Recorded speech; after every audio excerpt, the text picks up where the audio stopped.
Hi, my name is Justin. I'm from the suspension and steering team, and I'm working on the front suspension. So if I had to summarize what we do in this team, it's firstly to make sure the tires are on the road, because tires don't do anything in the air. Second, given that the tires are on the road, what we try to do is to give predictable control from our tires. So that would mean that in all the extreme load cases, for example, when you're braking, accelerating, turning a corner, do you get predictable control from all your steering components? And is this predictable for the driver to drive in? And for the third step, do we extract the maximum potential that we can from the tires? So how we design on this team is to firstly go through the rules, basic parameters, so how wide and how long do you want the cars to be. The next step is, after we determine the basic parameters, is to go with the wheels, this one. And after that, we go through suspension design principles, and then we select parameters such as camber, KPI, and caster that you might know of. So after we've chosen these parameters, then we'll have to design it firstly in 2D, and then after that in 3D. So this would involve kinematic design, using points and lines and all these things to get a rough skeleton of what we are. Next, after we've gotten a 3D kinematic design, we will put it through our suspension software, which is Lotus Shark, and then we would test it. And if the performance is what we consider acceptable, then we move forward with designing the mechanical components itself. So it would involve parts such as the shock absorber that we're going to buy, other parts such as the A-arms, the uprights, all those things. And after we have all our mechanical parts designed, we would then integrate it together, verify that the design that we've integrated is actually conforming to what we originally wanted in the first place. And if that works out, then after that we will be refining the design for actual manufacturing and finally assembly.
So some problems I would say that we encountered during this overall process is, firstly, without having seniors and past designs, there really is no reference point for our current year's design.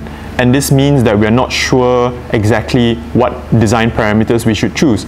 And so the way we did it is that we had to make a lot of logical estimates and guesstimates. And also a big problem that we're realizing now is that integration is quite difficult, because we really have many different teams working within our overall subsystem. This includes uprights, A-arms, front, rear suspension. We even have drive shaft, brakes. So when you have all these mechanical parts and you integrate them together, what you end up with usually isn't the actual design that you had in the first place. So that means a lot of refinement, a lot of working together, and really trying to get it all to look like what you wanted in the first place.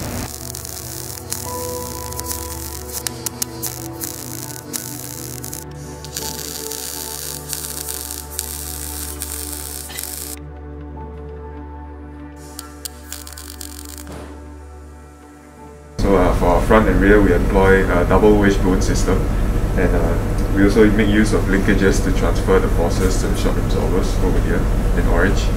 So there are different holes which allow us to adjust the stiffness of the shock. And here everything is mounted already.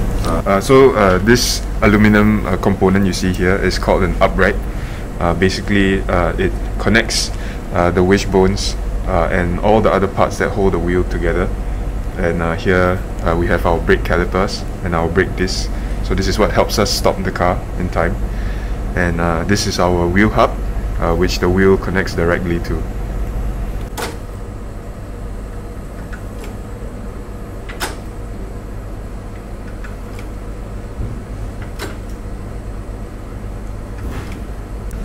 So our suspension is also connected on either side via this device here. This is what we call an anti-roll bar, or ARB, and this there's a bar over here that connects to the other side, and this helps to prevent excessive roll on the car. So because we employ a differential in our car, here we have our drive shaft on either side. So basically it comprises of also two universal joints, which allow for flexibility while also transmitting the power.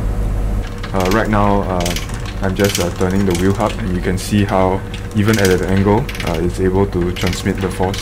So here is the upper portion of our suspension system. So as mentioned earlier, they are connected via linkages, which we call rockers over here, and this is the shock absorber itself. Here, by turning this, you can adjust how stiff the suspension is, and over here with these holes there are further adjustments that we can make to tune the car's suspension.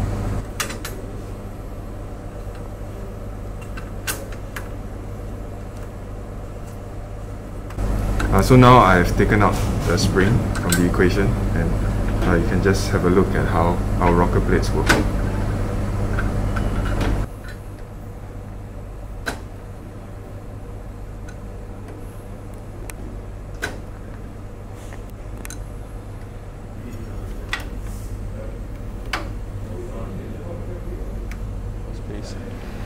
And finally, improvements for our team, for our juniors. Firstly, think about tire data, because that's a big part that's actually missing from our design this year. Next, our parts designed this year have been done for safety reasons, because our overall objective was to get to the competition and have a working car. So what this means is that a lot of parts are actually bigger and thicker or heavier than what they need to be. So that means you can size down and really have a lighter car. And lastly, my personal advice is if you're working in the whole suspension and steering team, you don't have to do that many things. You can do fewer things, but make sure that you do them well.